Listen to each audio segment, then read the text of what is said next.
আসসালামু আলাইকুম। আশা করি সকলে ভালো আছেন। আলহামদুলিল্লাহ, আমিও ভালো আছি। আর তাই তো প্রতি সপ্তাহের ন্যায় এবারও আমি মিশন হাজির হয়ে গেলাম আপনাদের মাঝে সম্পূর্ণ নতুন এবং ভিন্ন ধর্মী একটি ঘটনা নিয়ে। আর এই ঘটনাটি হচ্ছে ব্ল্যাক ম্যাজিক কেন্দ্রিক। আমি জানি আপনারা ব্ল্যাক ম্যাজিকের ঘটনা অনেক পছন্দ করেন, আর তাই তো আর বেশি আপনাদেরকে প্রতীক্ষা না করিয়ে আমি এমনই একটি ঘটনা নিয়ে আজকে হাজির হয়ে গেলাম আপনাদের মাঝে। আর এই ব্ল্যাক ম্যাজিকের যে ঘটনা, এই ঘটনাটি আমাকে যশোর থেকে পাঠিয়েছেন আমাদেরই এক ভাই, আমাদের এক লিসেনার। তিনি জানিয়েছেন তার জীবনের নির্মম পরিহাস, তার সাথে ঘটে যাওয়া মর্মান্তিক কিছু ঘটনা। আসলে যার সাথে এই জিনিসটা ঘটে সেই আসলে বলতে পারবে যে এই ব্ল্যাক ম্যাজিকের প্রভাবটা কেটে গেলেও কিভাবে তিলে তিলে তার জীবনটাকে ধ্বংস করে দেয়। এই ব্ল্যাক ম্যাজিক যারা করেন, আমি তাদেরকে বলতেছি, ব্ল্যাক ম্যাজিক যে করেন এবং ব্ল্যাক ম্যাজিকের শিকার যে হন, তারা কিন্তু দুপক্ষ থেকেই ক্ষতিগ্রস্ত।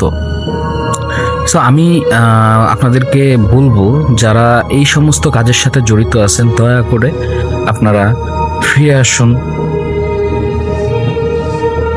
তো আর বেশি কথা না বলে আমি এখন সরাসরি ঘটনায় চলে যাব। তো আমাকে যে ঘটনা পাঠিয়েছেন সে তার নাম বলতে আমাকে নিষেধ করছেন, তো আমি তার একটি ছদ্মনাম দিলাম।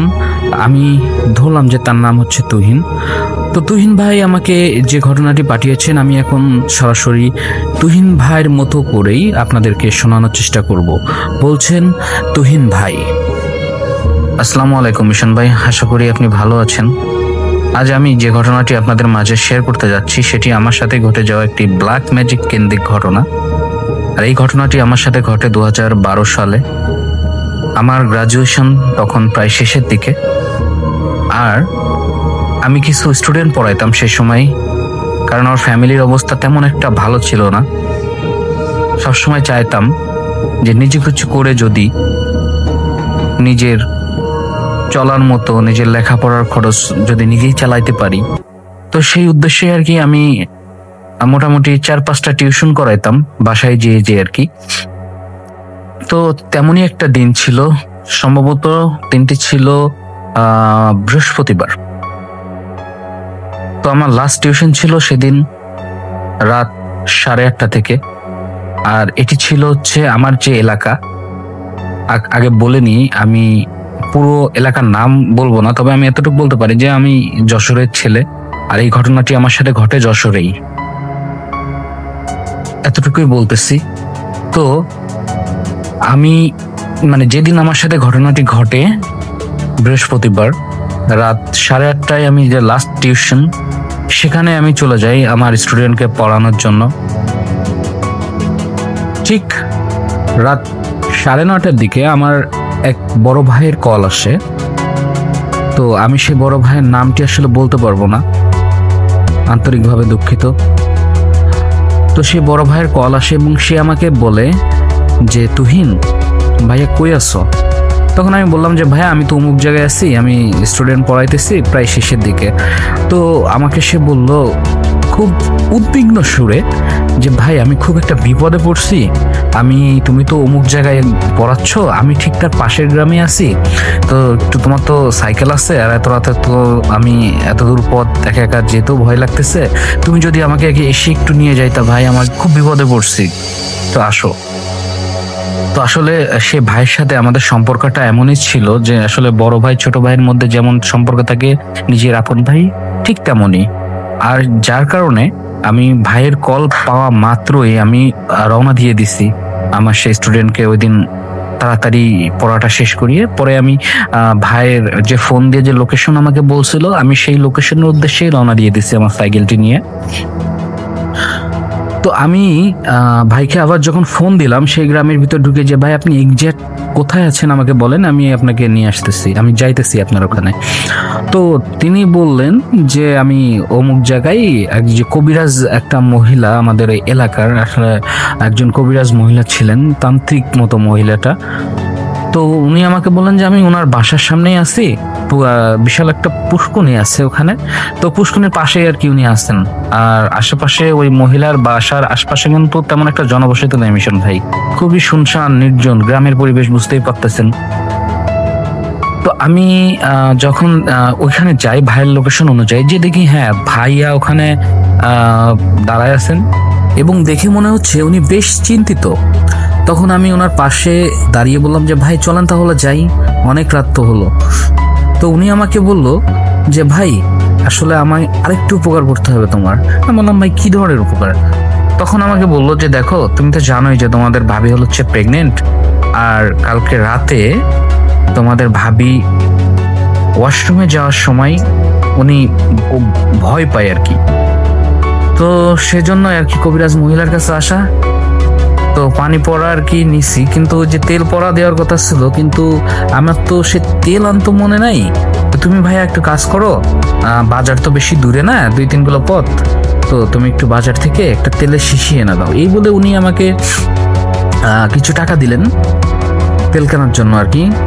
তো যখন আমি বললাম যে ঠিক আছে ভাইয়া যাইতেছি তাহলে থাকেন, তো এই বলে আমি যখন সাইকেলে উঠবো আবার, তখন উনি আমাকে আবার হাত ধরে বললেন, আমাকে হাত টান দিয়ে ধরে বললেন যে দেখো অনেক রাত হয়েছে তো, আর গ্রামের রাস্তা, ভয়টাই পেও না, তোমাকে কিছু কথা বলি তো একটু মনোযোগ দিয়ে শোনো। তো আমি বললাম যে আচ্ছা বলেন, সমস্যা নেই। তখন উনি আমাকে যেটা বলল যে যাওয়ার পথে হয়তো অনেক ধরনের সমস্যা মনে হতে পারে। আমি আবার ফানি করে বললাম যে ভাই কি ধরনের সমস্যা বলেন তো। তখন আবার সে বলতেছে এই যে তুমি কিছু যাওয়ার পরে তোমার মনে হতে পারে যে আমি তোমাকে পিছু থেকে ডাক দিতেছি, তুমি পিছনে ফিরে তাকাবা না, তুমি মনে করো কিছুই শোনো নাই, তুমি চলে যাবা। আশেপাশে যদি কিছু দেখো, যদি দেখো যে কেউ তোমাকে ডাকতেছে কিংবা কিছু এরকম কিছু, তাহলে তুমি পিছু ফিরবা না, তুমি সোজা চলে যাবা। যে আমাদের যে বাজারটা ছিল সে বাজারে স্পেসিফিক একটা দোকানের নাম সে ভাই আমাকে বললো যে তুমি যাবা, যে দেখবা যে অমুক দোকানে একটা তেলের শিশি ঠিক পশ্চিম সাইডে কাত হয়ে পড়ে আছে, তুমি দোকানদারের সাথে কোনো কথা বলবো না, শুধু টাকা দিয়ে সেই তেলের শিশিটা তুমি ইঙ্গিত করবো আর কি, তো দেখবা যে সে হচ্ছে তোমাকে দিয়ে দিবে এক কথাই। তো আমি বিষয়টা ফানি হিসেবেই নিলাম। তো আমি করলাম কি, আমি বললাম ভাইকে, বললাম যে আচ্ছা ভাই ঠিক আছে অনেক রাত হলো, দেখি তাড়াতাড়ি যাই তাহলে। তো এই কথা বলে আমি রওনা দিলাম। তো মোটামুটি ভাইয়াদের যেখানে ছিল আর কি সেখান থেকে প্রায় 1 কিলো পথ গ্রামের রাস্তা আমি পার হয়ে আসছি। তো আরেকটু সামনে আগানোর পর মানে রাস্তাটা আসলে মেঠো রাস্তা ছিল তো মিশন ভাই, আর আশেপাশে কিন্তু জনবসতি খুবই কম, আশেপাশে জঙ্গল, ফসলি মাঠ, এই সমস্তই আর কি। তো যখন আমি যাচ্ছি তো আমার কাছে না কেমন জানি মনে হচ্ছে একটু যে পরিবেশটা কেমন জানি একটু ভারী হয়ে আসলো, ভয় ভয় লাগতেছে। মানে আগে এই রাস্তাতে আমি কিন্তু রাত বিরাত অনেক সময় অনেকবার যাতায়াত করছি, বুঝিনি তো গ্রামের ছেলে আমি, কিন্তু না এরকম ফিলিংসটা আসে না। এটা হতে পারে যে সে ভাইয়ের আসার আগে যে সমস্ত আমাকে বলছে, হয়তো বা সেই সমস্ত জিনিসগুলো চিন্তা করতে করতে একসময় আমার ভিতরে ভয়টা কাজ করতেছে। এই সমস্ত বিষয় ভাবতে ভাবতে আমি সাইকেল চালাইতেছি, যাচ্ছি। তো কিছু দূর যাওয়ার পরে মোটামুটি গ্রামের যে ওই যে কি বলে এটাকে, যে কাঠের তৈরি যে দোকানগুলো আর কি, গ্রামের ভিতরে যে চায়ের দোকান, হ্যাঁ তো এরকমই একটি দোকান। সেই দোকানের কোনো বাতি নাই, বাতি বন্ধ, আর মানে দোকান বন্ধ। তখন আমি খেয়াল করলাম যে যেই কবিরাজ মহিলার বাসায় আমাদের সে ভাই আর কি গিয়েছিলেন, আমি দেখলাম সেই মহিলা, কবিরাজ মহিলা, তার পরনে ছিল সাদা কালা একটি শাড়ি পরা, এবং শাড়ির পাড়টা ছিল মনে হচ্ছে লাল, কারণ আমি যেহেতু দোকান রাস্তার পাশেই দোকান এবং আমি সাইকেল চালা যাইতেছিলাম। তো আমাকে দেখে সে মহিলা আমার দিকে তাকালেন তীক্ষ্ণ দৃষ্টিতে এবং হাত ইশারা করে আমাকে বলতেছেন, মানে থামার জন্য, তার কাছে যাওয়ার জন্য বলতেছে। তো আমি যেহেতু ভাইয়ের কথাটা মনে পড়লো আর আমার একটু ভয় ভয় লাগতেছিল, তো আমি না দাঁড়াই নাই, আমি তাকে না দেখার ভান করেই আমি সাইকেল চালা সোজা চলে গেলাম আমাদের সেই বাজারে। বাকি রাস্তার কোনো সমস্যা হয় নাই। যখন আমি সেই বাজারে যে দোকানটার কথা আমাকে বলছিল, আমি যে দোকানটার কাছে গেলাম, যে আমি বিশ্বাস করবেন না মিশন ভাই, আমি যে দেখি যে ভাইয়া যে কথা বলছিল আমাকে যে একটা তেলের শিশি পশ্চিম সাইডে কাত হয়ে পড়ে আছে, আমি যে দেখি ঠিকই একটি তেলের শিশি কাত হয়ে পড়ে আছে। হতে পারে এটা কোইন্সিডেন্ট, এটা আসলে ভয়ের কিছুই না, তখন আমার মনে হয়েছিল যে এটা। তো আমি কি করলাম, সে তার কথা অনুযায়ী আমি দোকানদারের সাথে কোনো কথা বলি নাই, শুধু তাকে আমি কানে আমার ফোন ধরে, তখন আমি কিন্তু ওই যে মাইক্রোম্যাক্স X101 মডেলের একটি বাটন সেট ব্যবহার করতাম। তো আমি তাকে দোকানদারকে আর কি আমি বুঝাইতেছি যে আমি ফোনে কথা বলতেছি। তো এরকম ভাবে আর কি স্টাইলে আমি সেই দোকানদারের হাতে টাকা দিয়ে বললাম, মানে ইশারা করে বললাম যে ওই তেলের শিশিটা দিতে। তো মোটামুটি তেলের শিশি নিয়ে আমি আবার যখন ব্যাক করতেছি, আমি একটু আগেও যেই রোডটা দিয়ে আসতেছিলাম সেই একই রোড আশেপাশে, মানে এই রোড দিয়ে আমি যে কতবার যাতায়াত করছি, আমার নিজের বাজারের রোড, যেখানে দিন রাত সবসময় অবাধে বিচরণ আমার। তো এই রোডটাও কেমন জানি এখন আমার এই যাওয়ার পথে আমার কেমন যেন অপরিচিত মনে হচ্ছে। তখন রাতও কিন্তু বেশি না, এই মেবি 10:30 এরকম হবে। তো এত বিজি একটা রোড, আমি এতটুকু বলতে পারি এটা হচ্ছে যশোর বেনাপোল কলকাতা যে হাইওয়েটা, সে হাইওয়ের কথা বলতেছি আমি।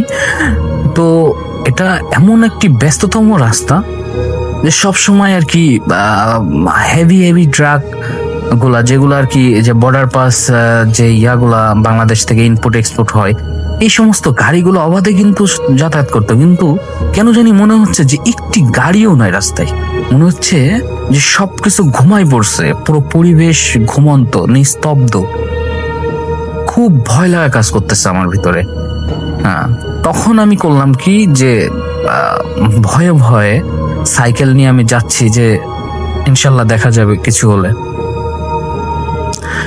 এভাবেই আমি কিছুটা সামনে যখন আগালাম, তখন মনে হলো যে রাস্তার মধ্যে অনেক বড় বড় গর্ত।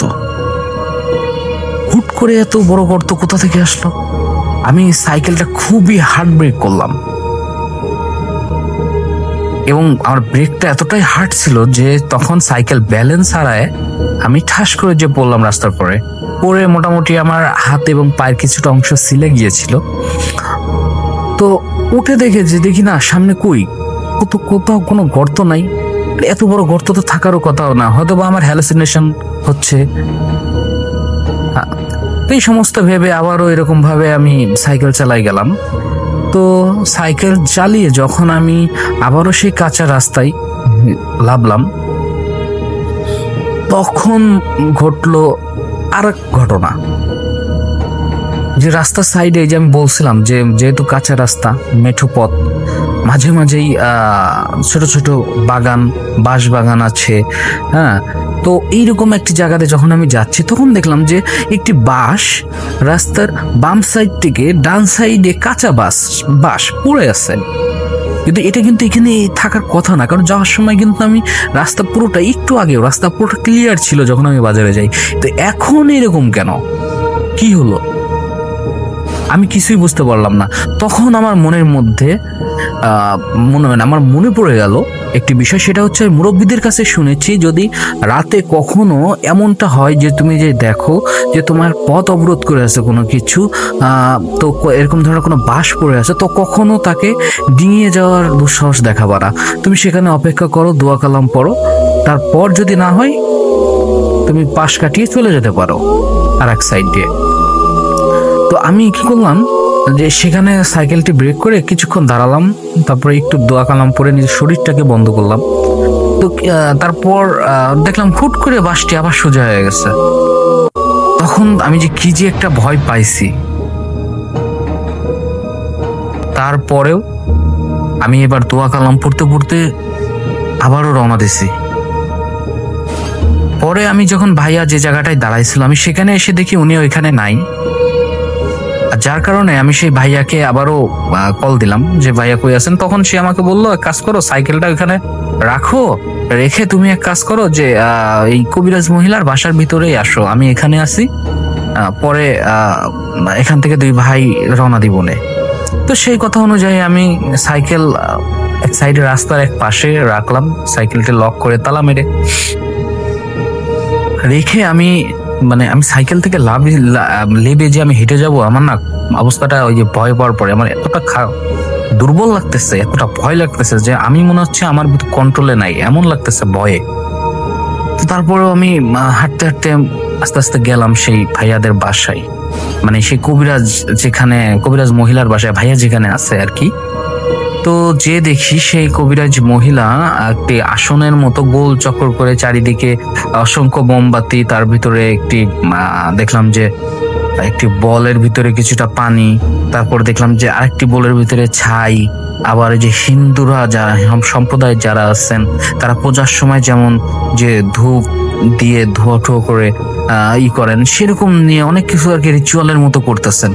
একটি আশ্চর্যের বিষয়, সেখানে আমি যে দেখলাম মানুষের হাড়ের মতো কিছু একটা ক্রস করে এরা কয়েকটা জায়গায় এইভাবে রাখা, এবং তার পাশেই প্রদীপের মতো আলো জ্বালানো, যে প্রদীপ হিন্দুরা যেমন ওই যে আপনার প্রদীপ জ্বালান, ঠিক ওই রকম ভাবে প্রদীপের মতো করে জ্বালায়, এবং হাড়ের যে ক্রস, সে ক্রসের ভিতরে সেরকম প্রদীপ জ্বালায় রেখে দিয়ে কি জানি বিড়বিড় করে রিচুয়াল করতেছেন আর কি। যা হোক, আমি ভাইয়ার পাশে যেয়ে দাঁড়াইলাম এবং আমাকে দেখে সে কবিরাজ মহিলা ইশারা দিয়ে আমাকে বলল যে তার কাছে আসতে, এবং একটি গোল গন্ডি মতো কাটলো, কেটে আমাকে বলল তুই এর ভিতরে বয়। তো আমি তার ভিতরে বসলাম তার কথা অনুযায়ী। আমি তো আগেই বললাম যে আমার কেমন জানি মনে হচ্ছে যে আমি আমার নিজের কন্ট্রোলের ভিতরে কিন্তু নাই। তারপর আমি বসলাম। তো বসার পরে সে দেখলাম যে সেই বল যেটা মাটির যে পাত্র, তার ভিতর থেকে এক কোষ পানি নিলেন এবং আমার সারা শরীরে মুখে ছিটে মারলেন পানির। মেরে দেখলাম যে কি জানি বিড়বিড় করে পড়তেছে, এবং আমি না বাধা দিয়েও আর কি দিতে পারতেছি না, কিছু বলেও বলতে পারতেছি না তাকে যে কি করতেছেন আপনি এগুলো আমার সাথে। আমি কিছু বলতেই পারছি না, কেমন জানি মনে হচ্ছে যে আমি বাকরুদ্ধ হয়ে গেছি। শুধু ভেবাচেকা হয়ে আমি তাকায় দেখতেছি যে তারা কি করতেছে আমার সাথে। তো এরকম যখন কিছুক্ষণ করলো, তো তখন হুট করে সেই মহিলা বলতে শুরু করলো, তুই ভয় পাস না, তোকে যে ভয় দেখিয়েছে এটা আমি এখান থেকে বুঝতে পেরেছি, তো ভয় পাস না, বাকিটা আমি দেখে নেব। তো এইরকম ভাবে এই কথা বলার পর তিনি আবারও দেখলাম বিড়বিড় করে কি জানি পড়তেছেন এবং আমার মাথায় হাত বুলোচ্ছেন, এবং ওই যে আমি যে তেলের শিশিটা এনেছিলাম সেখান থেকে কিছুটা তেল উনি হাতে নিলেন, নিয়ে পরে আমার মাথায় আর কি উনি লাগিয়ে দিলেন প্রলেপের মতো করে, এবং কি জানি পরে ফু দিচ্ছেন বারবার আমাকে, এবং সেই ধনুচি যেটা ধোয়া করছিলেন সেটি নিয়ে বারবার শুধু আমার সামনে ওই ধোয়াটা দিচ্ছিলেন করে। তো এক সময় কেমন জানি আমি আস্তে আস্তে সেন্স হারাই ফেললাম, সেখানে মনে হচ্ছে যে আমি ঘুমায় পড়েছি। আমি জানি না এরকম আসলে কতক্ষণ আমি ছিলাম, তবে আমার কেমন জানি মনে হলো হতে পারে যে 4-5 মিনিট আমি চোখ বন্ধ করেছিলাম। তো হুট করে আবার যখন আমি সজ্ঞানে ফিরে আসলাম, তখন আমি উঠে আমার ভিতরে কেমন জানি তখন অস্থিরতা একটা কাজ করতেছে, মনে হচ্ছে আমার সারা শরীর জ্বালাপোড়া করতেছে, খুব অস্থির লাগতেছে। তখন আমি সেই ভাই দেখলাম যে সেই কবিরাজ মহিলা এবং ভাই তারা জানি খুবই গোপনে কি জানি আলোচনা করতেছেন তাদের ভিতর। তো আমি ওখান থেকে গন্ডি থেকে বের হয়ে এসে ভাইকে বললাম, ভাই আপনি থাকলে থাকেন, আমি বাসায় যাব, আমার ভাল লাগতেছে না, আমার খুব খারাপ লাগতেছে শরীরটা। তখন উনি বলল, আচ্ছা ঠিক আছে তুহিন, তুমি তাহলে চলে যাও, আমি আরেকটু দেরি হবে আমার, তুমি চলে যাও, আমি একাই যাইতে পারবো। আমি তাকে বললাম যে ভাই আপনি একাই যাইতে পারবেন, তাহলে কি জন্য আমাকে এখানে এভাবে নিয়ে আসলেন বলেন তো, এটার কোনো মানে হয়? এই কথা বলে নিজের প্রতি এত বিরক্ত লাগতেছে। তারপর আমি যখন ওই বাসা থেকে বের হয়ে গেলাম, বের হয়ে আমি আমার সাইকেলটার কাছে গেলাম, রাস্তার যে এক পাশে আমার সাইকেলটা আমি লক করে রাখছিলাম সেখানে গেলাম। তো চাবি দিয়ে আর কি লকটা খোলার জন্য যখন আমি মোবাইলটা হাতে নিয়েছি, তখন দেখি আশ্চর্য বিষয় যে তখনকার ফোন মাইক্রোম্যাক্স যে X101 যে সেটটা আমি ব্যবহার করতাম, মোটামুটি সেটার যে সাউন্ড ছিল তো একজন ঘুমন্ত মানুষের পাশেও যদি সে সেট আওয়াজ করে, রিং আসে, কল আসে সেটে, তাহলে তার ঘুম ভেঙে যাবে, সে বিরক্তির সহিতই ঘুম ভাঙবে, এত জোরে প্রচন্ড আওয়াজে হতো। আমি দেখলাম যে অবাক হওয়ার বিষয় যে আমার ফোনে টোটাল 45 বার কল করছে আমার বাবা, অথচ আমি কিচ্ছু বলতে পারবো না। আরো বেশি অবাক হলাম যে রাত তখন 2:30 বাজে। মানেটা কি? সর্বোচ্চ না হয় 11টাই বাজবে, 11:30, 2:30 কিভাবে বাজলো? তার মানে আমি এই প্রায় 2.5 ঘন্টা 3 ঘন্টা যে সময়টা গেল আমি কিচ্ছুই জানি না। নিজের প্রতি যেরকম বিরক্তি লাগতেছে, ভয়ও লাগতেছে, কারণ এখনো প্রায় এই গ্রামের পথ দিয়েই আমাকে প্রায় এত রাতে আমাকে 3 কিলোর মতো পথ পাড়ি দিতে হবে। তারপর যে আমি আমার গ্রামে যে পৌঁছাবো, আমার বাসায় পৌঁছাবো।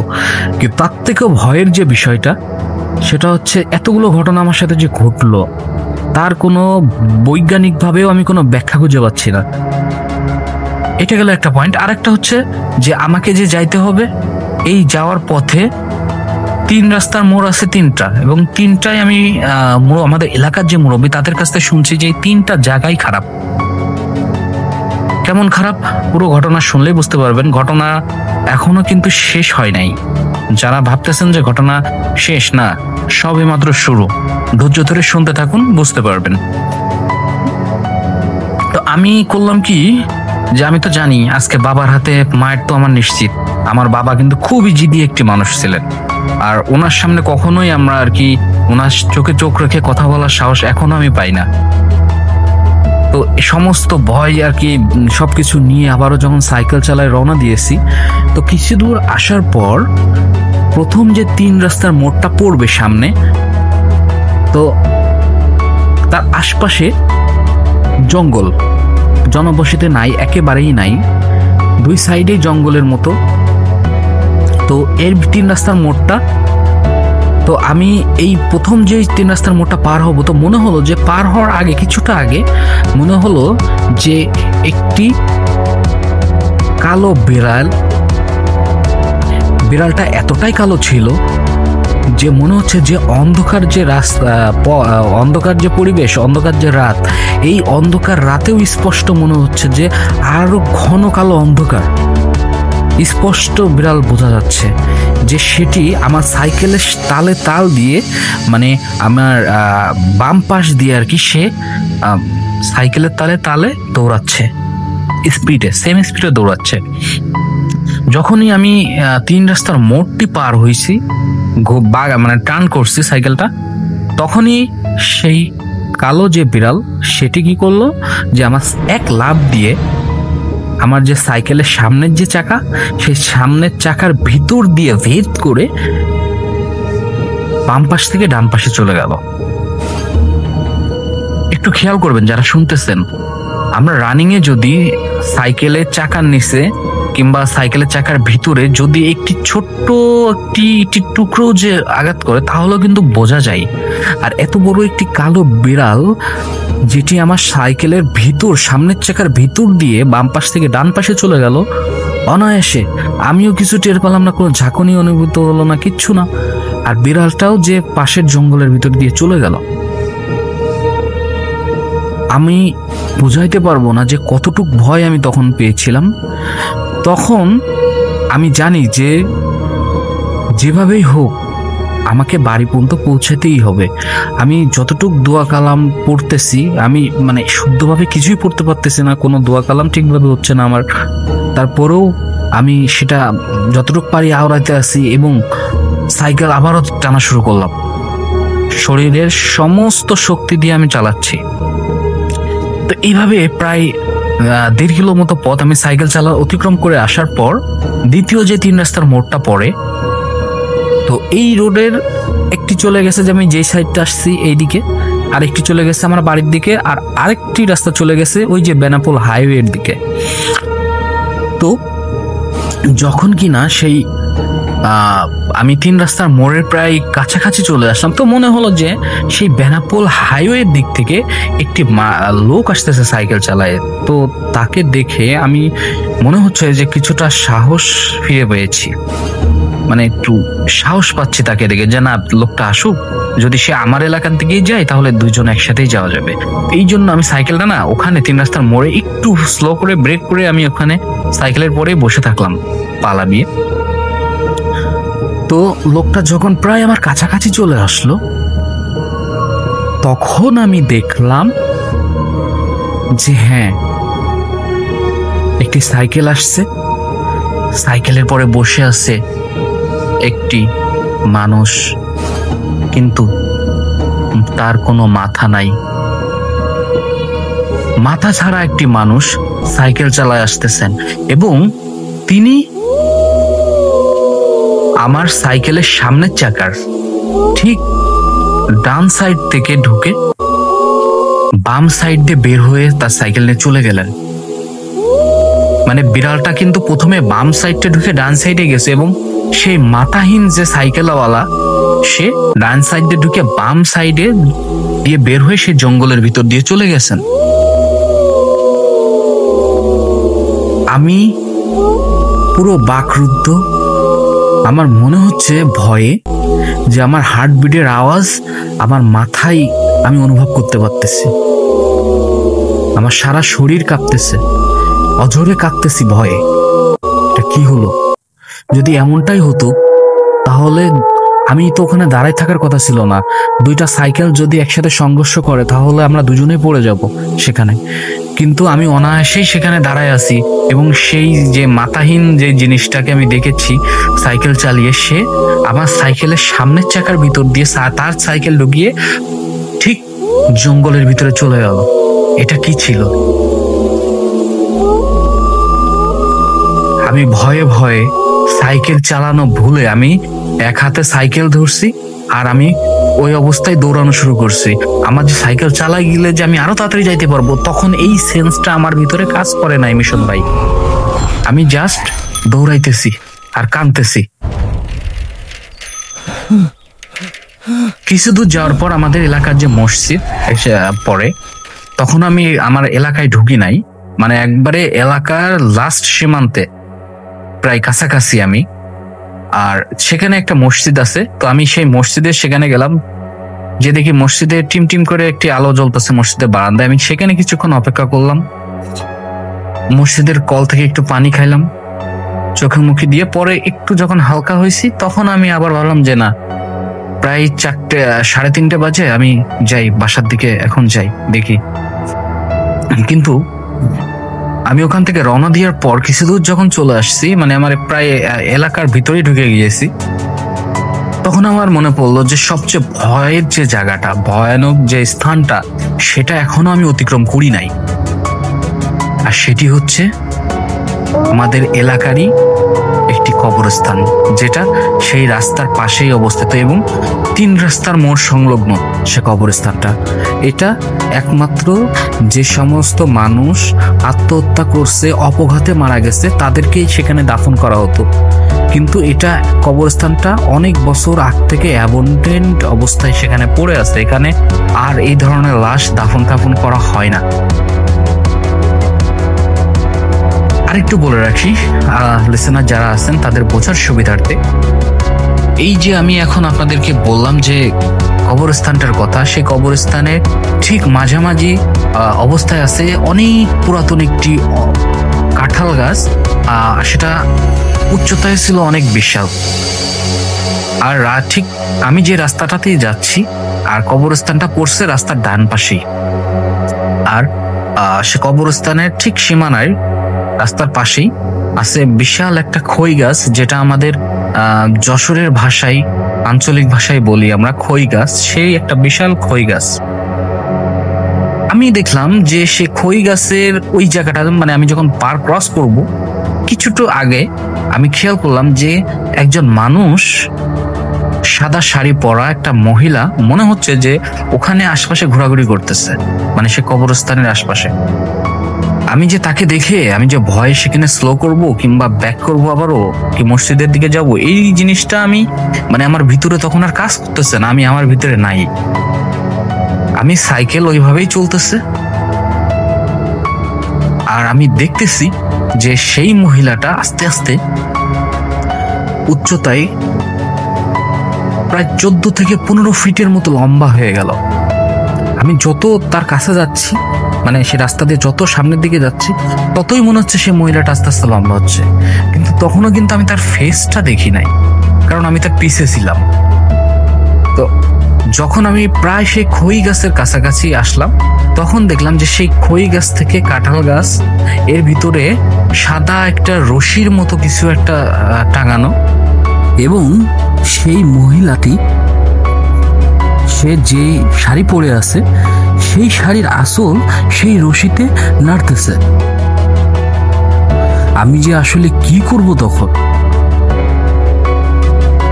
অবশ্যই এত লম্বা কোনো মানুষ হতে পারে না, আর এরকম সময় রাত 3টা 3:30 বাজে, কবরস্থানে একটা মহিলা মানুষ থাকারও কথা না, আর অবশ্যই তো এত উচ্চতার মানুষ হবেই না। তো যখন আমি সেই খই গাছটি ক্রস করতেছি, ঠিক তখনই আমি তার দিকে ঘুরলাম, মানে আমার মুখটা তার দিকে ঘোরালাম, মাথাটা ঘোরায় দেখার জন্য। দেখি এটা আর কেউ না, এই জিনিসটা দেখতে হুবহু সেই কবিরাজ মহিলার মতো। বিশাল লম্বা একটি জিভ বের করে আছে সেই জিনিসটি, অনেক বড় হা করে আছে, বিশাল বিশাল দাঁত, এবং চোখের জায়গায় মনে হচ্ছে 2টা আলোর লাল লাল আলোর গোলা, এবং ভয়ানক ভাবে গর্জন করতেছে সেই জিনিসটা আর হাসতেছে আমাকে দেখে। মনে হচ্ছে আজই আমাকে সে ধরতে পারলে ছিন্ন ভিন্ন করে ফেলবে আমাকে। হয়তোবা আমার বাবা মা কেউ জানতেই পারবে না যে তার ছেলের সাথে কি হয়েছে। হয়তো আজই আমার শেষ দিন। আমি তো এতটুকু ভেবে নিয়েছিলাম যে আজ হয়তোবা আমাকে আর কেউ বাঁচাতে পারবে না। আমি শুধু আল্লাহর নাম স্মরণ করতেছি আর ভাবতেছি যে আল্লাহ, আমি সেন্স যাতে না হারাই এখন, আল্লাহ যাতে আমি সেন্স না হারাই, আমাকে আমার বাবা মার কাছে ফিরিয়ে দাও। এরকম ভাবে কাঁদতেছি, আল্লাহ আল্লাহ করতেছি, আর সাইকেলটা ওইখানেই ওই অবস্থাতে ফেলেই আমি দৌড় শুরু করছি। যদিও সেখান থেকে আমার বাসা কিন্তু তেমনটা বেশি দূরে ছিল না, এই হেঁটে গেলে সর্বোচ্চ 5 মিনিটের পথ। তো আমি এক দৌড়ে যে বাসার যে কলারসিবল গেটটা লাগানো ছিল, আমি কতটুকু আমার মানে এসেই ছিল না যে গেট আছে, আমি যে সরাসরি আঘাত করলাম, মানে ধাক্কা খেলাম যে আমার সেই গেটের সাথে, এবং বিকট জোরে একটি আওয়াজ হলো, এবং সঙ্গে সঙ্গে আমার চোখের সামনে সবকিছু ঝাপসা হয়ে গেল। সকালে যখন আর কি আমার সেন্স ফিরে আসলো, দেখলাম যে আমি শরীরে প্রচুর ব্যথা, গায়ে প্রচুর জ্বর, আমি ঠিক মতো বসতে পারতেছি না। আমার মা আমার পাশে বসে আছে, কাঁদতেছে। মা আমাকে জিজ্ঞেস করলো, কি ব্যাপার, কি রে বাবা, কি হয়েছে তোর? কালকে রাতে যখন জোরে একটি আওয়াজ শুনতে পেলাম গেটে, তখন তোর বাবা আর আমি বাইরে বেরোয় দেখি যে তুই গেটের সামনে পড়ে আছিস। পরে আর তোর সেন্স নাই, তোর বাবা আর আমি ধরাধরি করে তোকে ঘরে নিয়ে আসলাম। সারা রাত তোর জ্ঞান ফেরেনি, এই মাত্র জ্ঞান আসলো, আর তোর বাবা তো গেছে ডাক্তার আনার জন্য। তো আমি না মিশন ভাই, আমি আমার সাথে কি কি ঘটেছে কালকে, আমি এত কোনো কিছুই মাকে বলি নাই। আমি শুধু বলেছিলাম মাকে যে মা, যে আমার এক ফ্রেন্ডের বাসায় গিয়েছিলাম, আর ফোনটা আমি আমার সেই বন্ধুর বাসায় রেখে আসছিলাম। পরে আমি আবার যখন মনে পড়লো অর্ধেক রাস্তায় এসে, তখন আমি আবার যখন আনতে গেছিলাম, এই জন্য আর কি আমার লেট হয়ে গেছে। ওরাও আসতে দিচ্ছিল না, ওদের বাসায় অনুষ্ঠান ছিল, আর আমি যে বলবো বাসায়, তোমরাও তো আসতে দিত না, এই জন্য যাইতে দিত না, এই জন্য আর কি আমি বাসায় কিছু বলি নাই। তো এই সমস্ত বিষয় বলে আমি ওই দিনকের মতো বিষয়টা কিন্তু কাটাই দিই। কিন্তু ঘটনাটা কিন্তু এখানেই কিন্তু শেষ না মিশন ভাই।